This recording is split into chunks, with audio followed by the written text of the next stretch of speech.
Hello everyone, it's Dr. Mohsen Raza. Welcome to my YouTube channel regarding medical updates. Once again, I am here to give you another topic, to give you another briefing about the very common disease in our society that's known as frozen shoulder. Okay, frozen shoulder. First of all, definition. A frozen shoulder is characterized by the stiffness and painful movement of the shoulder joint. Okay, painful movement and stiffness of the shoulder joint. This is the definition of the frozen shoulder. Now, the symptoms and signs of this disease usually starts gradually. With the passage of time, it becomes worse, and after 2 to 3 years, usually the symptoms resolves automatically. But there are different conditions, there are different causes and different ways of treatment. I'm going to tell you about these one by one. So let's start from the different signs and symptoms. Symptoms of this disease depend upon the stages of the disease. Actually, the frozen shoulder have 3 stages. The first stage is known as freezing stage. Freezing stage, any movement of in this stage, what happens? Any movement of the shoulder joint is with pain. Even the minor movement, like you do the flexion, you do the extension or the backward extension, or whatever the movement of shoulder joint, it will be along with the pain, the severe pain. Okay, this is the freezing stage because this pain will reduce the range of motion of your joint. That's why we call it freezing stage. Now, next stage is the frozen stage. The first one was the freezing, now it's the frozen. The frozen stage, as it's obvious from the name, your shoulder become frozen. Okay, the pain is little as compared to the first one. There is less pain while the movement of the shoulder joint, but the range of motion become reduced much more as compared to the previous stage. Okay, so this is a frozen stage. The next one is the thawing stage. Thawing stage is also known as the recovery stage. What happened in this stage? The pain become totally resolved. There is no pain at all, and the range of motion come back to the normal position. But it happens after 1 to 2 or even 3 years of the time. So these are the main symptoms depending upon the stage of frozen shoulder. Now there are different causes. Okay, first, before telling you about the causes of the frozen shoulder, I would like to give you a very brief description about the shoulder joint. The shoulder joint consists of a cover or a capsule around this that is made up of the 4 major muscles. That's supraspinatus, infraspinatus, subscapularis and teres minor. That's we abbreviate as SITS. Okay, which make the shoulder capsule which surround the shoulder joint.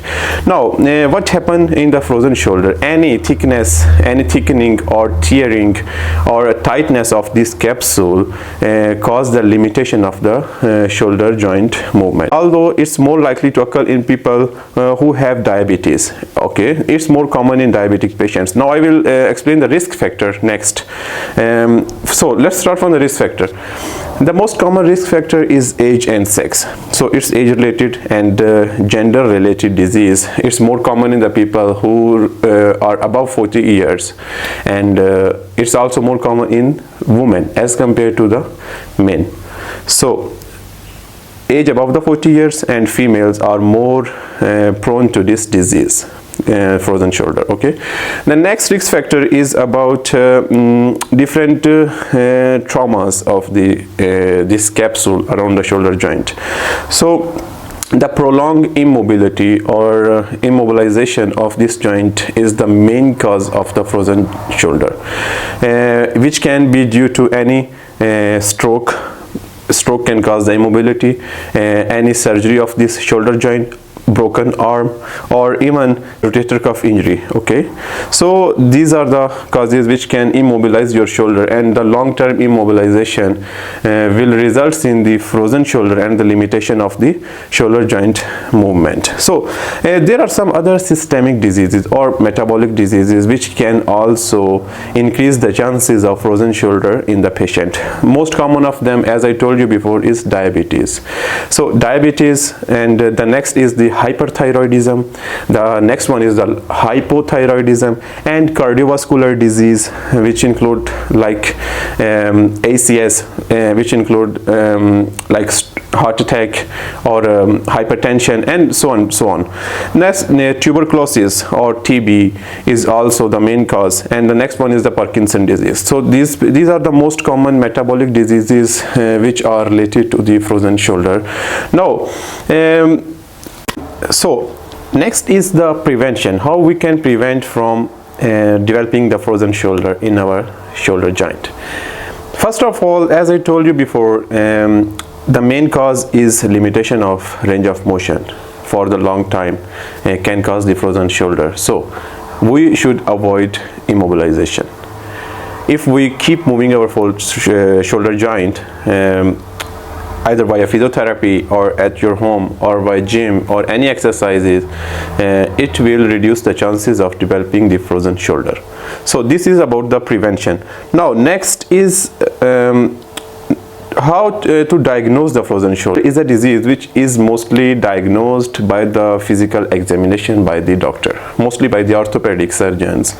So what we do in the examination, we ask the patient to move the shoulder joint, like we ask them to flex the shoulder joint, bring it upward in this way, or abduct your shoulder joint like this, or extend your shoulder joint. We ask him to take your hand on your back and move your hand on the back of your head. Okay, if these two tests, these two range of motion, these two movements, like taking hand on the back of head and taking hand on the back, if these two are limited, then your diagnosis is 100% frozen shoulder.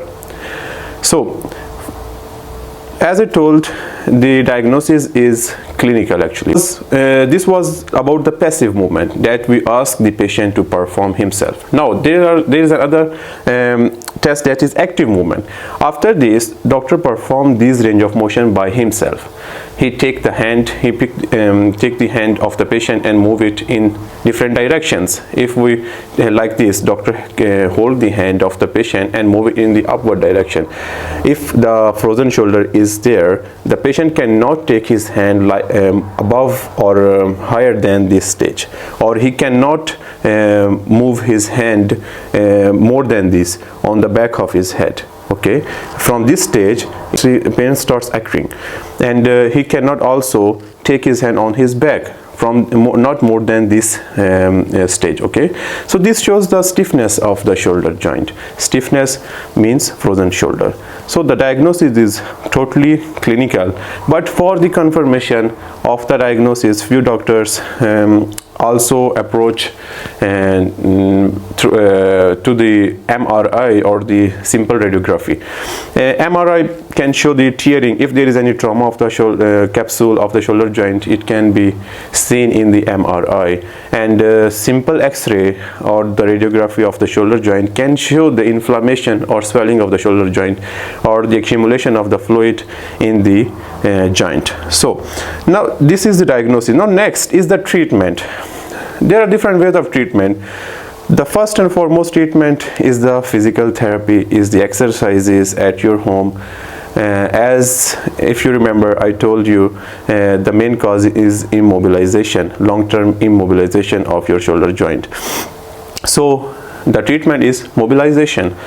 Do exercise. There are different specific exercises I have shared in my video. Here you can see.